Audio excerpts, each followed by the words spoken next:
Saat ini usia bibit porang yang telah kami tanam ini masuk usia 1 bulan di lahan terbuka dengan bedengan tanpa mulsa. Seperti apa perkembangan bibit porang di lahan kami di Aksara Agro & Farm ini setelah masuk usia 1 bulan. Simak terus pada liputan kali ini.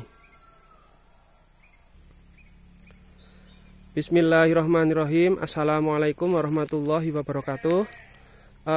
Kali ini kami akan meliput tentang perkembangan bibit porang kami yang telah kami tanam 1 bulan yang lalu. Saat pengambilan video ini di awal pekan pertama bulan November 2021.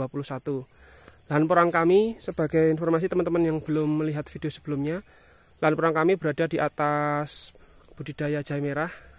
Jadi budidaya jahe merah itu di depan rumah sama yang di belakang rumah ini. Jadi kita akan meliput seperti apa perkembangan porang dalam 1 bulan ini. Lahan kami memang di lahan terbuka, lalu kami tidak menggunakan mulsa di setiap bedengan ini. Dan dalam 1 bulan setelah penanaman ini kondisi rumput liar itu seperti ini teman-teman. Jadi kita wajib untuk rutin membersihkan rumput liar, termasuk mengontrol apabila ada bibit porang yang posisinya di tengah antara 2 bedengan atau saluran air. Nah, pengontrolan ini juga kita harus rutin karena barangkali ada saluran air yang terhambat salurannya, sehingga jangan sampai saat hujan itu deras itu tidak mengganggu atau merusak bedengan di budidaya porang kali ini. Secara umum pertumbuhan bibit porang kami ini bisa dikatakan sudah mulai tumbuh dengan variasi pertumbuhan bibit porang berupa yang di bawah ini patak super ya teman-teman. Ini masih tidak seragam lah, itu wajar karena dari awal memang kami menanam dari berbagai jenis ukuran katak. Jadi di bagian atas sana yang dekat bambu itu kami menggunakan katak mini sekilo isi 500. Lalu di bagian tengah itu sekilo isi 200. Lalu di bagian atas ini sekilo isi 100. Nah, di bagian dekat pohon cengkeh ini kami isi dengan katak super sekilo isi 75. Jadi di awal di bagian foto muka tadi bahwa ada beberapa katak ya yang sudah mencapai ada 3 tunas teman-teman. Tapi itu tidak bisa dikatakan semuanya seperti itu teman-teman. Ada yang kondisinya masih kuncup seperti ini teman-teman. Seperti itu. Bahkan sudah ada yang 1 tunas seperti ini. Tapi dalam 1 bedengan ini belum merata. Jadi ini sudah muncul daun, itu baru tunas kecil, itu daunnya sudah mulai muncul. Jadi alhamdulillah sudah muncul tunas dari bibit katak kali ini. Nah, dari mana asal nutrisi pohon porang, tanaman porang ini teman-teman? Jadi dia mendapatkan 2 suplai nutrisi teman-teman. Yang pertama itu dia mendapatkan nutrisi dari katak atau bibit porang yang kita tanam di awal. Itu sumber nutrisi yang pertama. Jadi nutrisi ini dibutuhkan untuk pertumbuhan tunas porang. Nutrisi yang kedua didapatkan dari perakaran yang mengambil nutrisi dari media di lahan ini teman-teman. Jadi kami sudah memberikan fermentasi kotoran kambing dan sekam bakar teman-teman. Jadi itu 2 sumber nutrisi untuk pertumbuhan tunas dalam budidaya porang. Kami juga ada mencoba juga menanam dari bibit umbi teman-teman. Jadi bibit umbi itu yang kami tanam hanya sedikit, tapi kami akan tunjukkan mungkin yang sudah muncul di bagian bedengan bawah ini. Nah, ini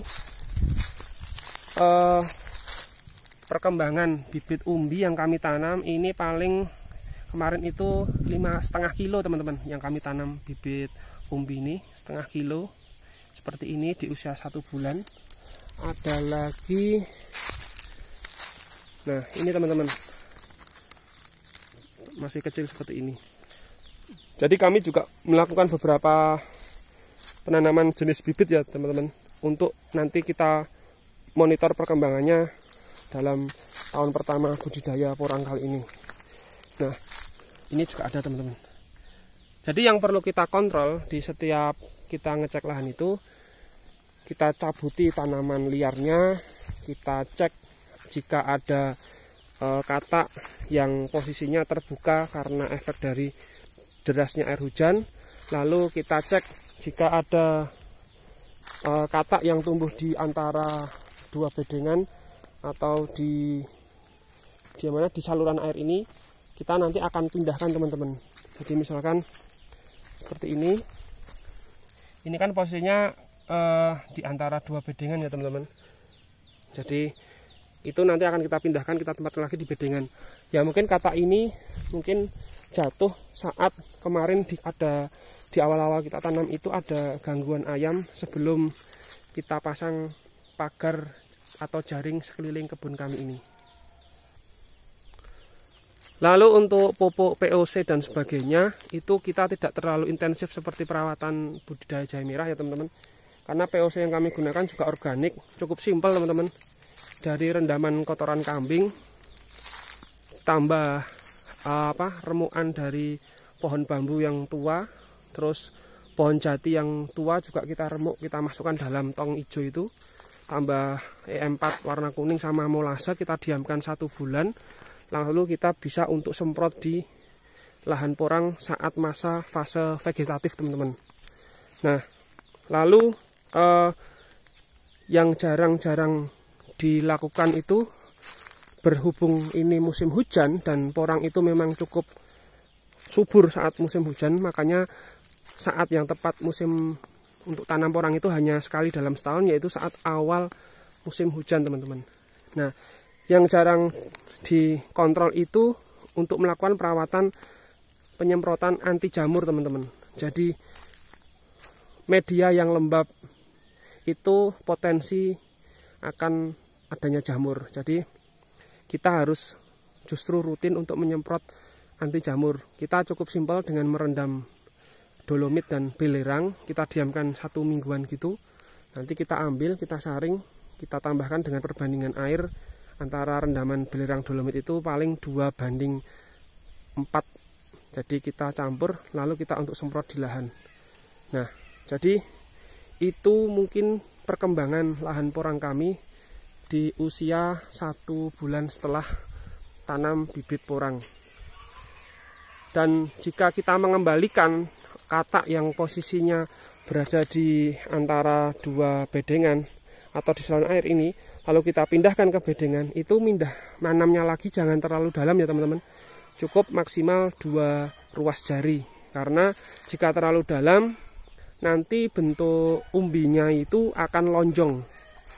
Jadi kalau kita menginginkan bentuk umbinya itu relatif membulat, rounded, itu menanamnya jangan lebih dari 2 ruas jari. Nah, jadi itu mungkin yang perlu diperhatikan, dan seperti ini kondisi perkembangan lahan porang kami. Semoga bermanfaat, dan mungkin di kebun porang teman-teman ada yang lebih subur atau lebih tinggi tunasnya dibandingkan dengan kami. Semoga semuanya dapat tumbuh sampai lancar panen pada tahun mendatang 2022, dan harga porang semakin bagus untuk petani porang khususnya. Terima kasih atas perhatiannya, semoga bermanfaat liputan kali ini dari Aksara Agro & Farm. Wassalamualaikum warahmatullahi wabarakatuh. Gemah ripah loh jinawi toto tentrem karto raharjo. Itulah cita-cita kita semuanya sebagai petani Nusantara.